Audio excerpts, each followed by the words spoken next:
She had nothing. No home, no savings, no name anyone bothered to remember. Most mornings, she woke up to the sound of traffic and the ache of cold concrete beneath her bones.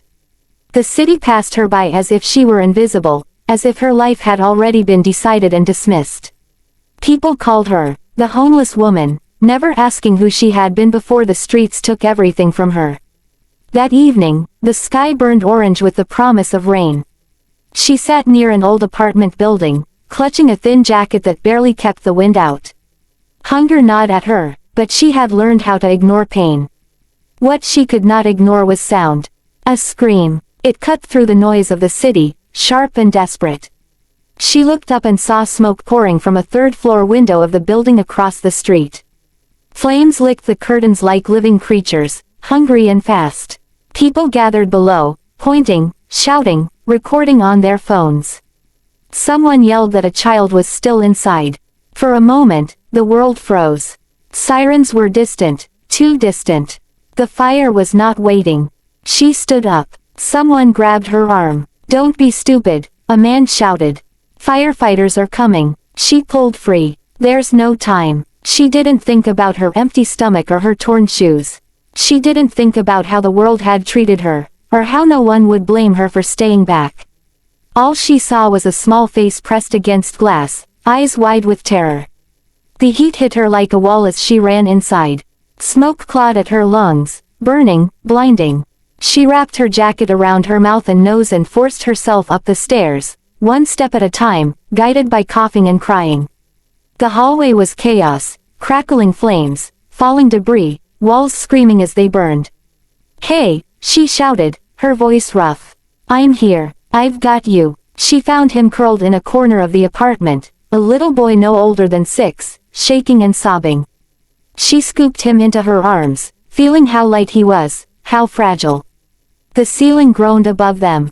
She turned back, heart pounding, legs trembling, every breath a battle. Halfway down the stairs, the fire surged. Heat wrapped around her like a fist. She stumbled, nearly fell, but tightened her grip on the child. Her arms burned, her lungs screamed, the exit felt impossibly far. Then, suddenly, air. She burst out of the building as flames exploded behind her.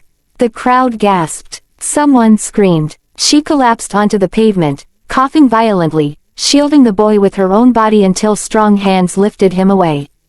Applause broke out, mixed with cries and sirens.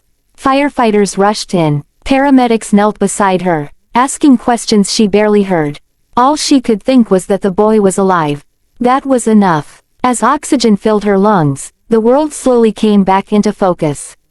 She saw the child reunited with his mother, who fell to her knees, sobbing, holding him like she would never let go again. The woman looked at her, eyes full of gratitude and disbelief. "Thank you," she whispered. "You saved my son." The homeless woman nodded weakly. She didn't know what to say. Heroes were people with capes and recognition, not people who slept on sidewalks. As the crowd thinned, a black car pulled up nearby, sleek and out of place among the flashing lights. A man stepped out, his suit immaculate, his expression shaken. He had watched everything, from the moment she ran into the fire to the moment she came out carrying that child. He approached slowly, as if unsure he belonged in her world. "Excuse me," he said. "I need to speak with you."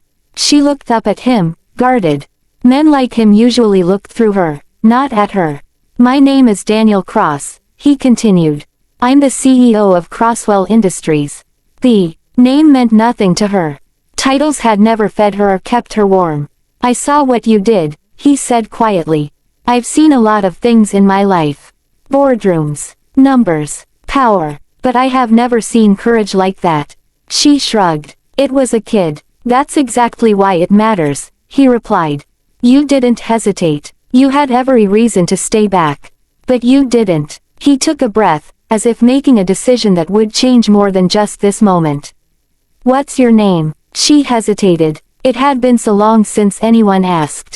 "My name is Sarah." "Sarah," he repeated. "I'd like to help you. Not with charity, with a chance." She laughed softly, a tired sound. "People always say that. I'm not people," he said.